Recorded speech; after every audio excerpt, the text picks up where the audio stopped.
अगर एक बात इस पूरे घटनाक्रम से निकलती है वो ये है कि आज शिक्षा में ये इस बिल से, जिसमें आपने पेनल्टीज बढ़ा दिए, पनिशमेंट बढ़ा दिए, इससे हमारा शिक्षा विभाग नहीं सुधरेगा। राहुल गांधी जी बार बार कहा कि धर्मेंद्र प्रधान जी सिर्फ एक मुखौटा है आपके शिक्षा विभाग का, आपकी शिक्षा के प्रति जो उनका आपकी जो नीति है वो सिर्फ उसका एक चिन्ह है, एक सिंबल है। उनके हटने से भी शिक्षा में सुधार आएगा। आज भी ना बच्चों को विश्वास आता है इस बात पर, ना हमें इस बात पर विश्वास है। लेकिन इसके पश्चात भी आज शिक्षा पर बातचीत हो रही है, आज शिक्षा को लेकर धरना हो रहा है, आज शिक्षा को लेकर जंतर मंतर में हजारों की तादाद पर लोग इकट्ठित हुए हैं। आज शिक्षा के विषय पर सारे दल संगठन सब ने अपने अपने प्रदेशों में, चाहे महाराष्ट्र में हो, चाहे यूपी में हो, चाहे बिहार में हो, चाहे पश्चिम बंगाल में हो, चाहे या असम में हो, सब जगह विभिन्न राजनीतिक दल संगठन और इन दल संगठन से अलग सारे युवा सड़क पे आ गए। सब ने अपने शिक्षा की मांग की। और क्यों मांग की? उनके दुख को पहले हमें समझना चाहिए, उनके पीड़ा को हमको समझना चाहिए, वो उनके अंदर जो नाराजगी है उस बात को हमें समझना चाहिए। नहीं तो किसी का इतना साहस नहीं कि सड़क पे आके गर्मी बारिश, सड़क पे सोना, पुलिस की लाठी खाना, दिन दिन भूख हड़ताल पे रहना, सबकी इतनी साहस नहीं है। ये साहस कहां से आता है?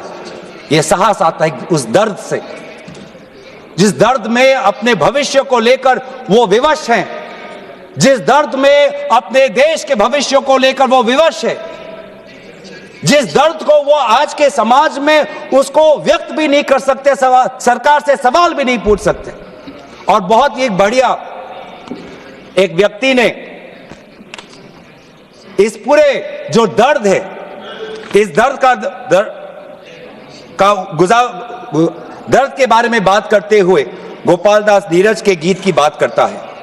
वो व्यक्ति, जिस व्यक्ति से राहुल गांधी जी मिलने गए, उसने कहा, उसने हमें याद दिलाया कि नीरज की वो पंक्तियां, स्वप्न झरे फूल से, मीत चुबे शूल से, लुट गए सिंगार सभी, भाग गए बबूल से, और हम खड़े खड़े बहार देखते रहे, कारवा गुजर गया गुबार देखते रहे। ये बच्चों की वो दुख है। क्या करें? हमारे पास पैसे नहीं है इतने कि हम पेपर खरीद पाएं।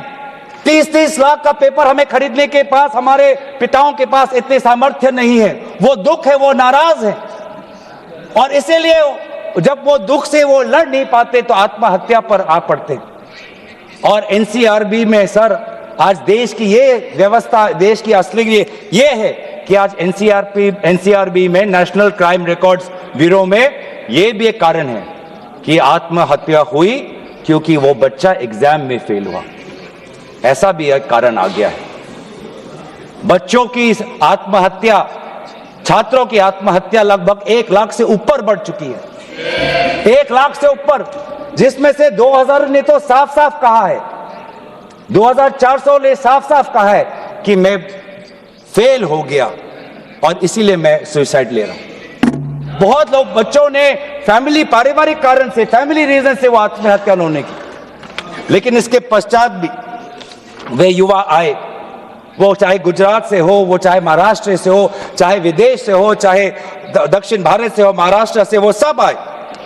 और जब वो आए और दिल्ली की गर्मी, दिल्ली के बारिश से जब वो जो उन्होंने उसमें जो दर्द है, उसमें जो संघर्ष है, उस संघर्ष को याद करते, उस संघर्ष को झेलने में उन्होंने याद किया सावित्री बाई फुले को।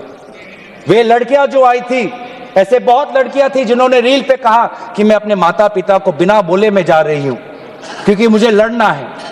ऐसे भी लड़कियां थी जिन्होंने कहा कि मैं छात्र नहीं हूं, मैं काम करती हूं, लेकिन मैंने भी कुछ साल पहले नीट का परीक्षा दिया था, मैं पहले अटेम्प्ट में मेरा पेपर लीक हो गया, कितना मानसिक मेरे पे दबाव बना मैं खुद समझ सकती हूं। आज अगले पीढ़ी के साथ, जिस समय मैं खड़ी नहीं हो पाई, मैं बाहर नहीं आ पाई, लेकिन आज अगले पीढ़ी के साथ मैं खड़ा होना चाहती हूं, मैं जाऊंगी आज। ये सब वहां पे आए क्यों? क्योंकि उन्होंने इतिहास को याद किया कि जिस प्रकार से सावित्री बाई फुले हो या फातिमा शेख हो, जिस प्रकार से समाज ने उन पर उत्पीड़न किया, लेकिन वो कभी भी अपने बाग से हटे नहीं।